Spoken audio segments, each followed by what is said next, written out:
기억나는 것 좀 얘기해 보세요. 이스라엘 민족이요. 네. 이제 그쪽 원래 엄청나게 조그만한 나라여서 이제 사도시대 때 사사시대 때 막 하나님께서 만약에 뭔가를 하시면 하나님께서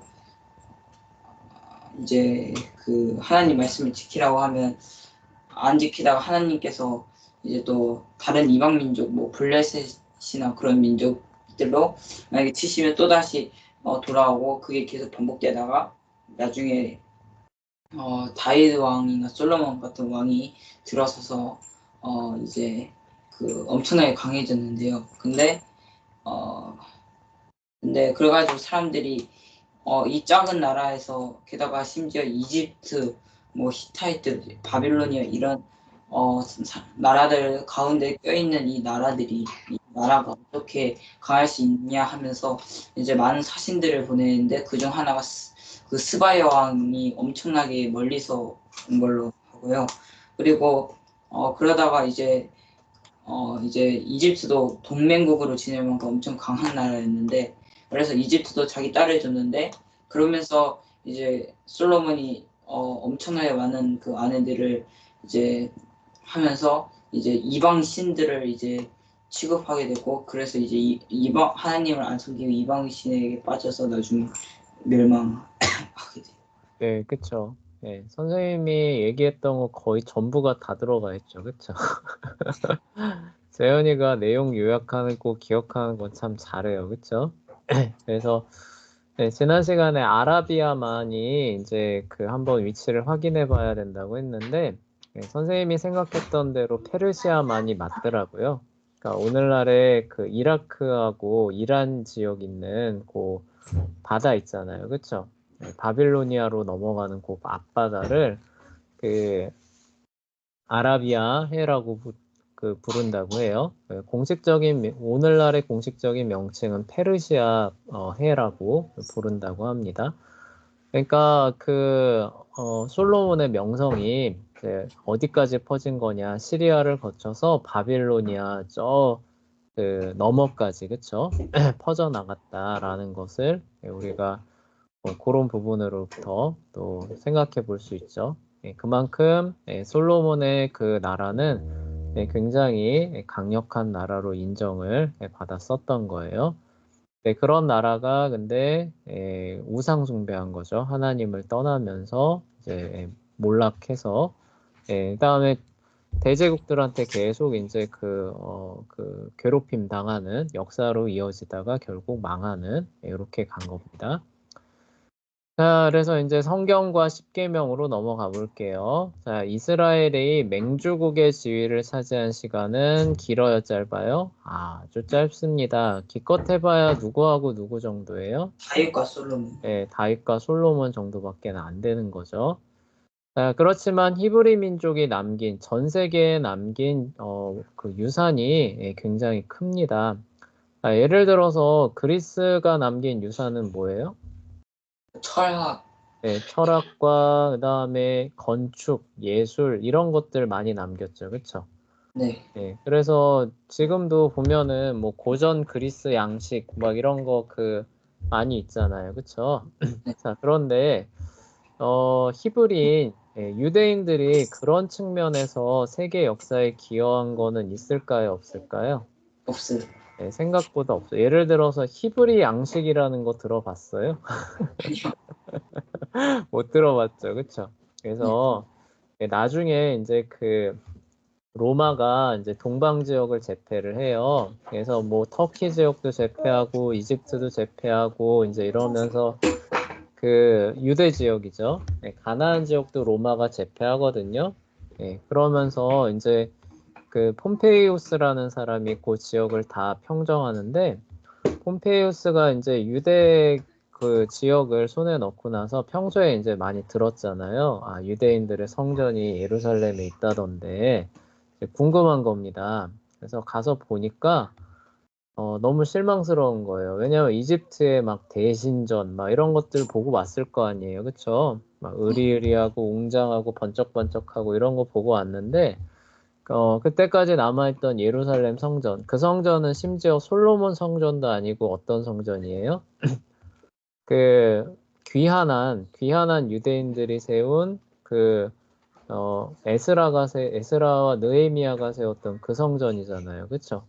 네. 네. 그러니까 보고 나서 도대체 거기 유대인들의 그 성전엔 뭐가 있습니까? 라고 이제 어떤 사람이 물으니까 폼페이우스가 농담조로 아무것도 없습니다. 이렇게 네, 말했다고 해요. 네, 그게 반은 농담이고 반은 진담인 게 진짜 아무것도 없었던 거예요. 네, 하나님은 보이는 이런 어떤 형상이나 이런 걸로 그분을 섬기라고 한 게 아니라 그분의 말씀으로 섬기라고 했기 때문에 히브리 그 문화에서는 막 예술, 막 철학 이런 게 발달한 게 아니라 그렇죠. 하나님을 아는 그 지식이죠. 하나님을 아는 지식과 그다음에 그분의 공의를 나타내는 법, 그렇죠. 그다음에 약자들을 보호하고 자유를 보장하는 이런 그 것들이 그 발전을 했던 겁니다. 그래서 자, 히브리 민족은 뛰어난 기술, 그리스와 로마로 대변되죠. 그렇죠? 뛰어난 기술이나 철학을 후대에 남겨준 게 아니라 하나님께서 어떤 분인지를 알려주는 계시인 구약 성경을 인류 역사에 그렇죠? 그 전수해주는 이거 굉장히 중요한 역할이죠. 그 역할을 감당한 민족이 됩니다. 그래서 그 로마 법에 물론 로마 법이 기본적으로 한 절반 정도 이상은 그리스나 이제 로마죠, 그렇죠? 그 전통에서 확립된 것이기는 한데 로마가 이제 그 기독교화 되잖아요, 그렇죠? 기독교화 되고 나서 구약 성경이에요, 그렇죠? 특히 레위기나 이런 데 보면은 이제 그 하나님의 공의를 나타내고 그다음에 약자를 보호하고 그다음에 사람들의 자유를 그쵸? 침해하지 않는 그런 내용들 많이 있거든요. 그다음에 개인의 권리를 보장하고 그런 부분에서 굉장히 또 많이 기여를 합니다. 그래서 로마법에 그쵸? 나중에 이제 로마법을 가지고 이제 근대 세계가 이제 재건이 되거든요. 그런 면에서 근대 세계가 재건되는 데 있어서 이렇게 구약 성경, 그렇죠? 그러니까 유대인들의 그런 역할들이 굉장히 컸다라고 말할 수 있는 거예요. 근데 그들이 기여한 거는 기술이나 철학, 뭐 예술 이런 걸 통해서 하는 것이 아니라 창조주 하나님과 그렇죠? 그분의 공의죠, 그렇죠? 하여 그분의 속성 이런 것들을 이제 알려주는 거예요. 이런 건 철학으로 알 수 있는 게 아니잖아요. 그런 걸 통해서 그 근대라고 하는 자유로운 세계의 탄생을 또 기여한 측면들이 우리를 생각해야 됩니다. 자, 그래서 그 덕분에 그러니까 유대인들이 이제 뛰어난 점이 무엇이냐라고 하면은 그러니까 유대인들이 복을 받은 점이 무엇이냐라고 하면은 사실 이거를 꼽아야 돼요. 그래서 뭐 어떤 사람들은 이렇게 얘기를 해요. 저기 지금 이스라엘이 곧 가나안 땅에 지금 자리 잡았잖아요. 그렇죠? 네. 그게 그들이 하나님의 선민이어서 복을 받아서 이제 그런 것이다라고도 해석하는 사람들이 있는데요. 사실 그거는 저기 성경 전체적으로 보면은 인정하기는 좀 어려워요. 왜냐면요. 그 땅이라고 하는 거는 사실 모형이잖아요. 그렇죠? 네. 그래서 히브리서에 보면은 아브라함이 가나안 땅을 얻으려고 갔지만 실제로 그 땅은 그 뭐예요? 그 땅이 의미하는 바는 뭐예요? 영원한 하나님의 나라잖아요. 그렇죠? 장차 임할 영원한 천국이니까 사실 그 가나안 땅이라고 하는 거는 모형에 불과하고 그 모형은 결국 누구를 통해서 완성된 형태로 보여줘요? 예수 그리스도를 통해서 완성된 형태로 보여주죠. 그렇죠? 네. 그러니까 신약 시대 이후로는 가나안 땅이라고 하는 것에 어떤 영적인 의미가 담길 수가 사실 없는 형태가 됩니다. 그러니까 그들이 가지고 있는 어떤 특권들, 유대인들이 가지고 있는 특권들을 얘기를 했을 때, 뭐, 땅도 아니고, 뭐, 기술이나, 그쵸? 철학은 더욱더 아니죠. 그러면은 선민으로서 유대인들의 특권이 뭐냐라고 하면은 이거에 성경을 가지고 있다. 그렇죠? 자, 우리나라 같은 사람은 기본적으로 한민족으로 태어나요. 자, 그러면은 신에 관한 이야기를 들었을 때 뭐부터 듣나요? 우리가 가장 중요하게 생각해야 될 신, 하나님과 관련된 얘기를 들으려고 하면은 우리나라 사람은 그 얘기부터 들어요. 뭐 옛날에 뭐 단군 왕검이 하늘에서 내려왔는데 이런 얘기 듣죠, 그쵸? 네. 그래서 호랑이와 곰이 사람 되겠다고 찾아왔는데 곰은 저기 곰은 그쵸? 예, 쑥과 마늘을 한 달 동안 동굴에서 잘 참고 먹어서 사람이 돼서 그 당군하고 결혼을 했지만 호랑이는 어떻게 했어요? 하다가 갔어요. 예, 아 이거 도저히 못 참겠다고 뛰쳐나가서 사람이 되지 못했다. 뭐 이런 얼토당토하는 얘기부터 듣잖아요, 그쵸? 네. 예, 그리스 사람은 물론 그 지금 현대 사람들이 그리스 신화를 믿지는 않겠지만 그리스 사람들은 태어나면 어떤 얘기부터 들을까요? 뭐 제우스 이런 거 듣잖아요. 네, 네, 그쵸. 예, 뭐 제우스와 헤라 얘기를 듣고 뭐 그러면서 뭐 우리는 뭐 누구를 뭐 잘 섬겨야 되고 뭐 이런 얘기들 듣잖아요, 그쵸? 네. 예, 그러다 보니까 우리 과학 시간에도 배웠지만 그러다 보니까 로마 시대 때 과학이 발전해요, 발전하지 못해요? 어쩌는지 못해요. 못하잖아요, 그쵸? 예, 그런데 예, 그 유대인들이 갖고 있는 특권이란 무엇이냐? 예, 그들은 뭐예요? 태어나면서부터 성경을 통해서 하나님을 온전히 알 수 있는, 그쵸? 그 특권을 받게 되는 거죠, 그쵸? 물론 그들이 그 특권을 받았지만 하나님을 온전히 안 건 아니에요, 그쵸?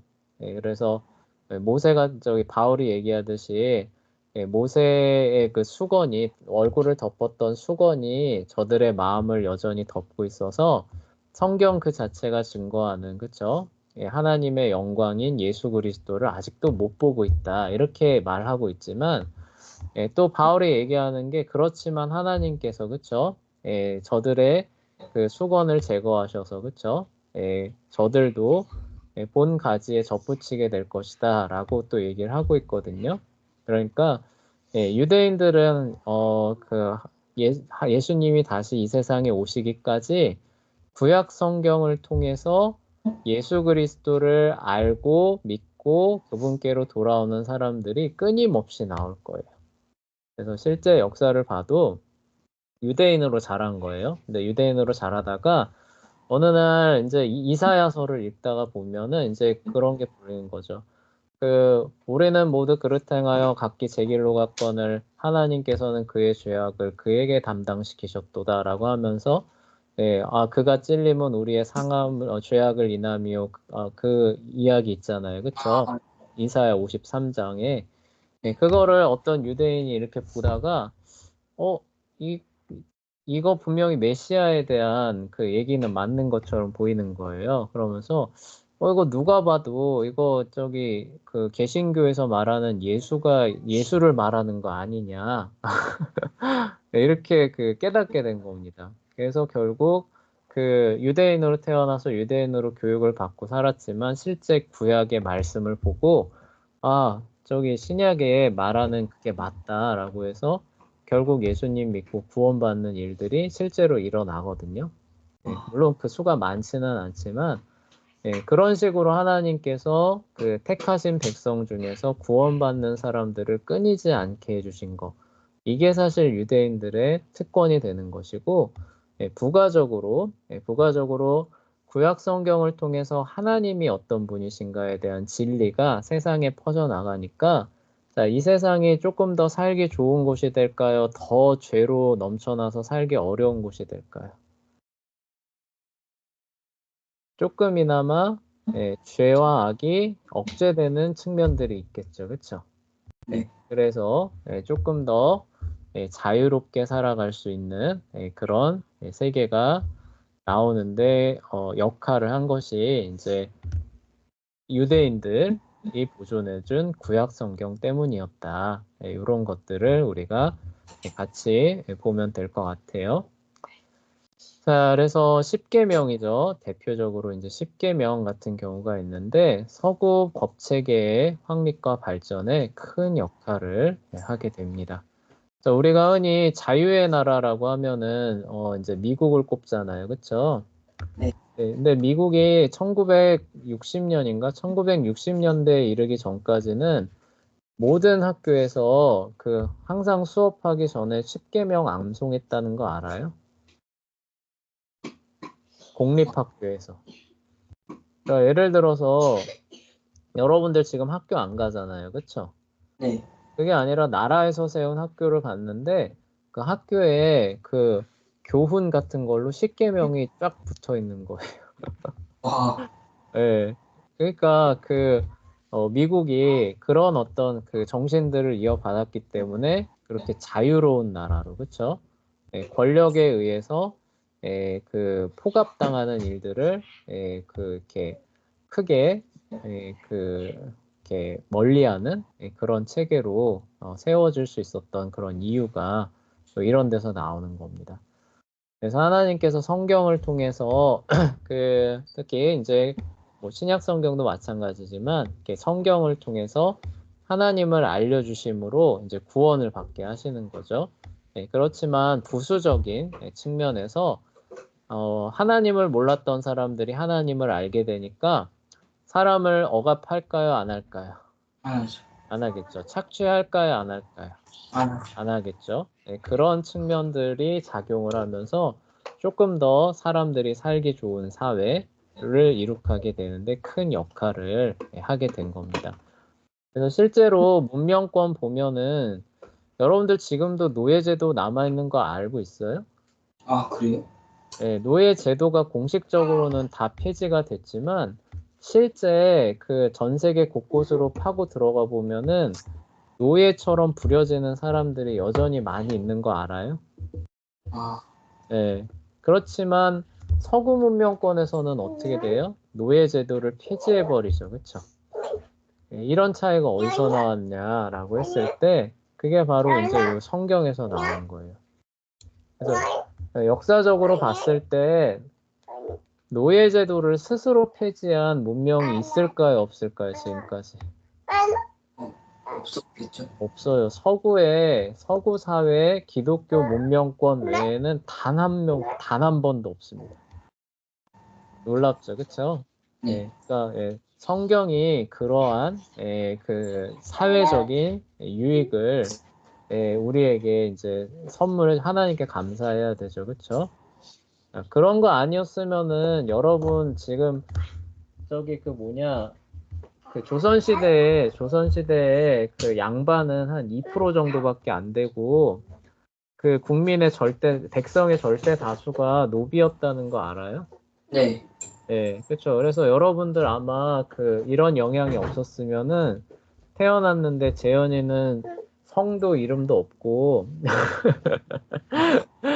뭐 개똥이, 뭐 말똥이 뭐 이렇게 불리면서 양반들 섬기고 있는, 그쵸? 그런 삶을 살고 있었을지도 몰라요. 그러니까 대부분이, 그쵸? 그런데 어떻게 돼요? 그러한 자유로운, 그쵸? 사상과 정신들이 퍼져나가는 과정 가운데서 우리나라는 전 국민이 양반화됐죠. 그쵸? 전 국민이 다 성실을 받게 되고 교육을 받게 되고 자유롭게 살아가는, 그쵸? 그런 유익들을 또 얻게 됩니다. 그러한 유익들이 근데 어떻게 왔느냐라고 하면은 철학이나 기술이나, 그쵸? 예술을 통해서 온 게 아니라 뭘 통해서 왔다는 거예요? 하나님의 말씀이죠. 그쵸? 하나님의 기록된 말씀을 통해서 우리에게 주어졌다. 라는 얘기예요. 그래서 두 가지 기억하시면 돼요. 구약 성경을 통해서, 그쵸? 유대인들의 구원을 하나님께서 여전히 이뤄가고 계시고, 또 하나는 자유로운, 그쵸? 근대 세계의 탄생에 크게 뭐라고 해야 되나 기초를, 그쵸? 제공해주는 그런 역할들을 하게 됩니다. 자, 그렇게 해서 이제 그 고대 이스라엘은 이제 정리를 하고요. 자, 이제 그리스 쪽으로 넘어가 봅시다. 자, 그리스도 이제 뒤에 가면은 대제국이 될까요, 안 될까요? 뒤에 가면 쪼그라들지 않을까요? 뒤에 가면은 대제국이 돼요, 그리스도. 아, 근데 누가 나와서 되는지 알아요? 그 유명한 알렉산더라고 들어봤어요? 알렉산더. 네, 알렉산더가 나오고 나서부터 그리스도 사실 일종의 대제국이 되거든요. 근데 알렉산더 미음으로 시작하면 그 나라 아니에요? 마케도니아, 맞아요. 네, 근데 마케도니아. 마케도니아가 그리스 북부 쪽이에요. 아, 예, 그래서, 근데 어쨌건, 근데 그 시대에 이르기 전까지 그리스는 어떤 나라였을 것 같아요? 그냥 그냥 도시국가예요. 그쵸? 네. 네. 네, 사람들이 그냥 우리 페니키아 배웠잖아요. 그쵸? 네. 네, 페니키아 사람들이 정착해서 그 도시를 하나 세우면 그 도시가 뭐가 되는 거예요? 그게 곧 왕국이 되잖아요. 그쵸? 네. 네, 그런 왕국이니까 소규모 왕국이니까 당연히 엄청나게 큰 제국은 될 수 있어요? 없어요? 없죠. 네, 없는데 이제 나중에 가서 그리스 문명권이 저기 그 알렉산더 같은 사람들에 의해서 다 통일이 됩니다. 다 통일되고 난 이후에 이 알렉산더가 그걸 넘어서 페르시아까지 정벌을 하게 되면서 엄청나게 큰 제국으로 변모를 하게 되는 거죠. 그래서 볼게요. 근데 어쨌든 그 시대에 지금은 이르기 전입니다. 그리고 이제 그리스 암흑기라고 하는데 요거는 이제 왜 암흑기냐라고 하면은 기록이 안 남아서 암흑기예요. 아, 이게 되게 간단하죠, 그쵸? 네. 그러니까 이 시대에 무슨 일이 일어났는가를 확인을 하려면은 역사는 기본적으로 뭐예요? 사료를 확인해야 되죠, 그쵸? 네. 네, 그래서 제일 높게 쳐주는 게 1차 사료잖아요. 그쵸? 네. 자, 근데 이런 당대에 기록한 사료가 남아 있다는 거예요? 안 남아 있다는 거예요? 안 남아 있는 시대라서 그리스 암흑기라고 부르는 거예요. 자, 그러면은 우리가 생각해 봐야겠죠. 근데 이 이전 시대에 대한 기록은 남아 있죠. 그쵸? 네, 근데 왜 요 시대에 대한 당대의 기록은 안 남아 있을까? 우리가 이거를 생각을 해봐야 됩니다. 왜 그럴 것 같아요? 다 불태워졌나요? 불태워졌을 것 같다. 예. 뭐 그것도 뭐 일리는 있기는 한데 가장 큰 그 이유는 어, 먹고 살기 바빴기 때문이. 쓰기 그냥 귀찮아도. 그러니까 그런 거에 신경 쓸 여력이 없었어요. 왜 그러냐? 왜 그러냐를 이제 여기서 볼게요. 자, 미케네 문명이 일어났었죠, 그쵸? 네, 네. 미케네 문명이 일어나서 잘 번성하고 있었습니다. 그래서 트로이로 원정도 떠나고 그랬었어요, 그쵸? 네, 그런데 트로이로 원정을 시작한 그때 얼마 안 지나서 무슨 일이 있었다 그랬어요? 도리안족이 본토를 침공했었다라는 얘기 기억하죠? 네. 네, 그러면서 미케네 문명이 폐허가 되면서 굉장히 어려운 시대로 접어들었다라고 하면서 끝났잖아요. 그쵸? 네. 네, 그래서 이제 이 미케네 문명을 이루었던 사람들이 이제 어떻게 되느냐?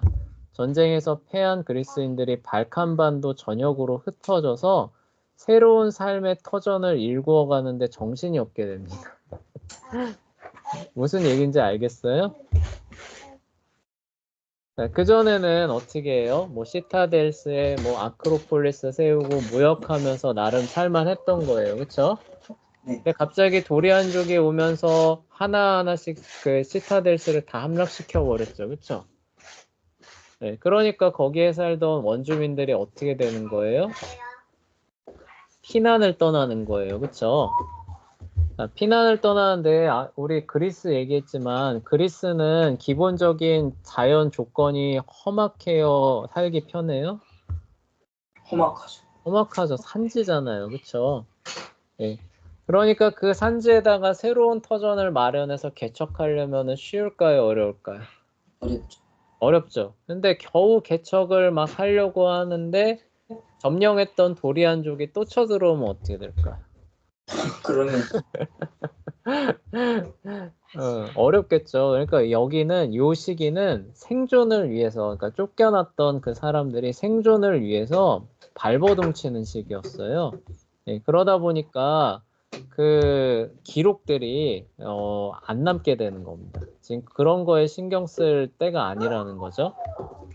자, 그러면은 이 시대에 일어났었던 일들에 대해서 전혀 모르느냐? 그러니까 기록이 잘 안 남았기 때문에 이제 그 명칭을 그래서 그리스 암흑기라고 부른다는 거예요. 자, 그러면 이 시대 때 일어났던 일에 대해서 후대에 아무것도 모르게 됐느냐? 라고 하면 그럴까요? 안 그럴까요? 그렇지는 않아요.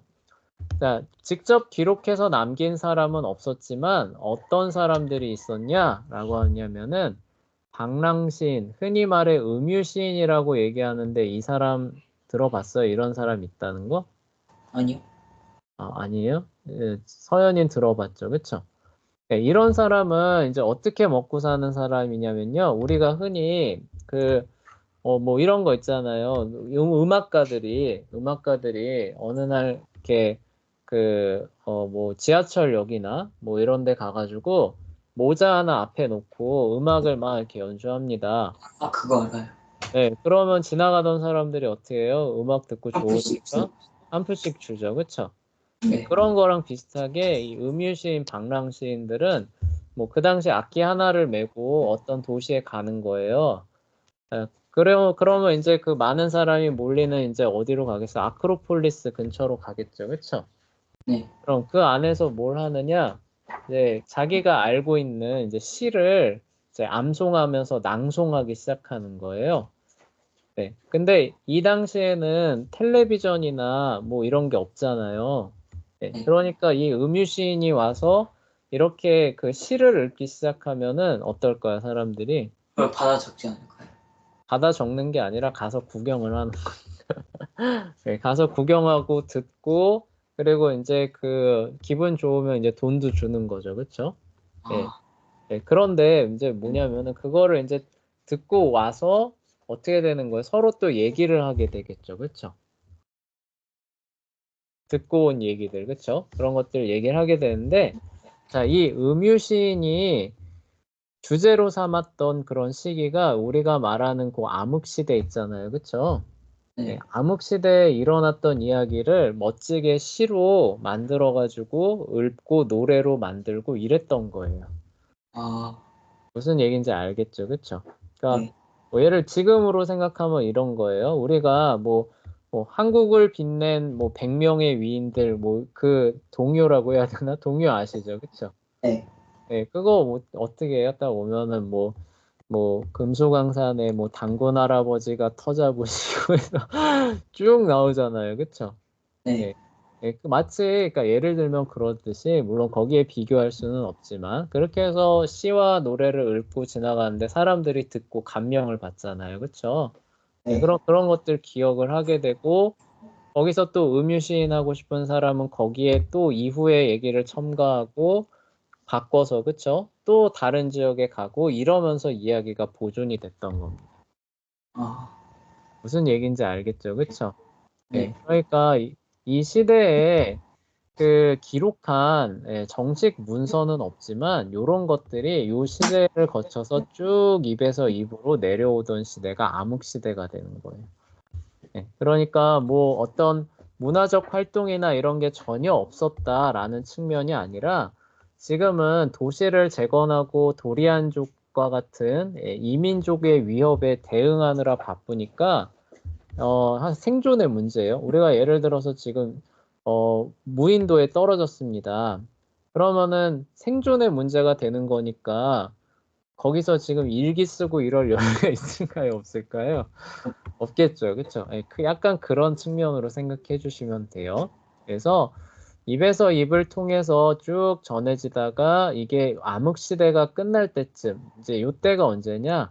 이제 혼란이 어느 정도 마무리되는 시기인 거예요. 그러니까 퍼져나간 발칸반도의 그 주민들이 어느 정도 이제 자리를 잡고 도리안족도 도리안족 나름대로 자리를 잡는데 이제 더는 어떻게 되는 거예요? 뭐 이제 그 침략을 안 하려고 하는, 그러니까 그리스에 약간 동화되는 거죠, 그렇죠? 예, 그런 상태로 이제 접어들면서 좀 안정이 되니까 이제 그 다음엔 어떻게 되는 거예요? 우리가 이제 무슨 일이 있었지라고 하면서 음유 시인이 하는 얘기들을 기록으로 남기기 시작하는 거죠, 그렇죠?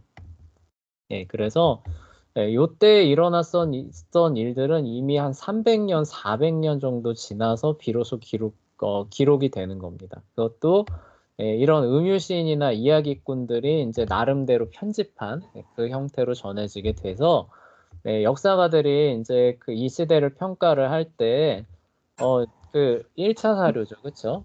그 당대의 직접 사료가 하나도 안 남아 있다. 그래서 마치 깜깜한 밤과 같다라고 이제 표현을 해서 이제 암흑시대, 그리스 암흑시대라는 그 명칭을 붙인 거예요. 그리고 이제 요 바로 이어지는 시대가 그리스 황금 시대라 그러거든요. 그릭 골드 에이지라고 하는데 그때가 되면은 이게 문화적으로 굉장히 풍부해져 있는 그런 부분들이 그리스에서 막 쏟아져 나오기 시작해요. 네, 그 얘기가 뭐냐면은 이제 이런 것들이 이제 어느 정도 마무리가 되고 그다음에 축적된 그런 것들을 통해서 이제 본격적으로 그쵸? 새로운 것들이 쏟아져 나오는 시대로 연결이 되게 되는 거죠.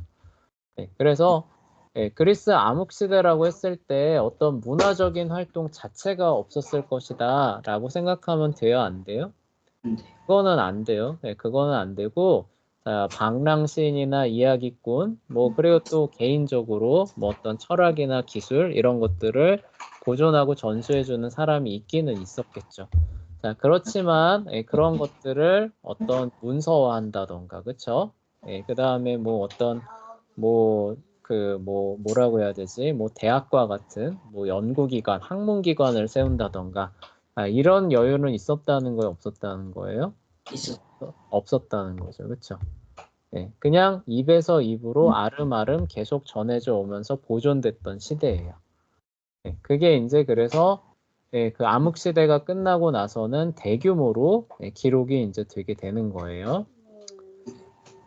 자, 그래서 이 시기에 이 암흑 시기에요. BC 1100년부터 700년대 정도 돼요. 그래서 한 500년 정도의 시간 동안에 그 쳐들어왔던 미케네 문명을 무너뜨렸던 도리안족이 세운 도시가 바로 어디예요? 그 스파르타. 유명한 스파르타가 되는 겁니다.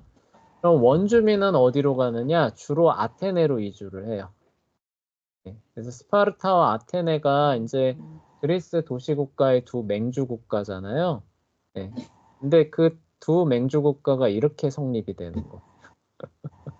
재밌죠, 그쵸? 네. 네. 원래 미케네 문명의 그 원주민인데 도리안족을 피해서 그쵸? 그 피난 간 거죠. 피난 가면서 도시가 더 그 규모가 커지는 거예요. 그렇게 해서 성립된 도시 국가가 아테네. 쳐들어온 이민족이 정착하면서 세운 국가가 스파르타. 이렇게 됩니다. 근데 어쨌든 그리스 문명권으로 같이 엮이게 되죠. 그리고 각지로 흩어진 다양한 부족들이 그쵸 여기저기서 이제 또 도시들을 막 세우는 거예요. 근데 그 중에서 가장 유명한 이제 그 도시 국가가 코린토스, 성경에 나오는 도시입니다. 고린도 전서.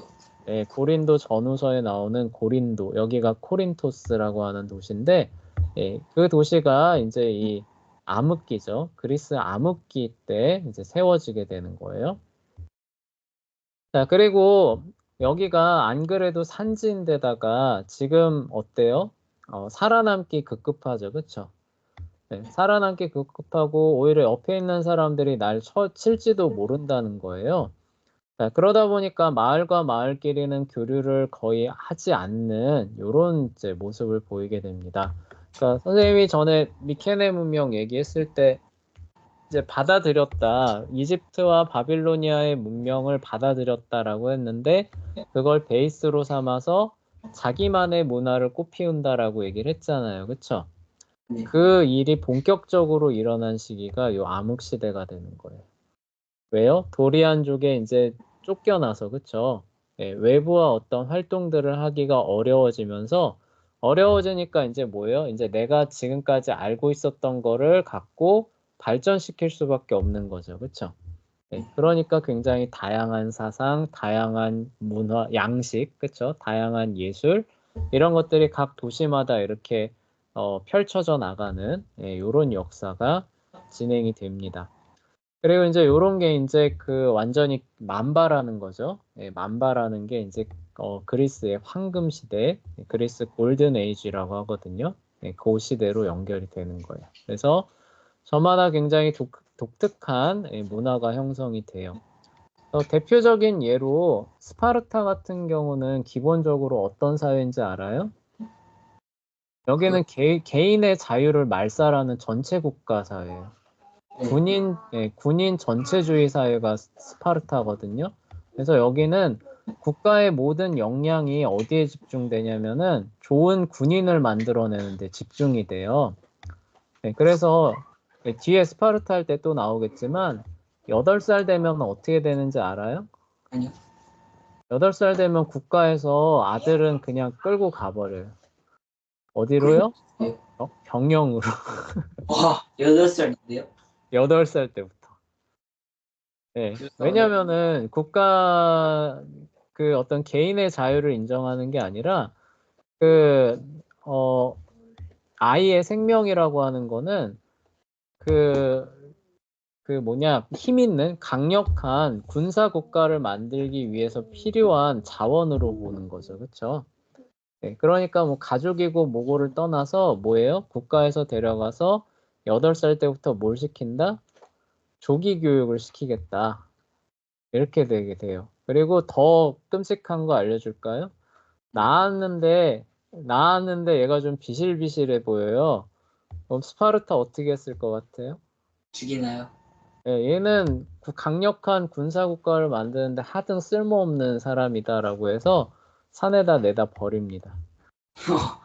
그러면 죽겠죠, 그쵸? 역시 그래서 살아남을 수 있나요? 그런 국가예요. 돌아오면 어떡해요? 네, 뭐라고요? 근데 살아 돌아오면 군으로 걷어주나요?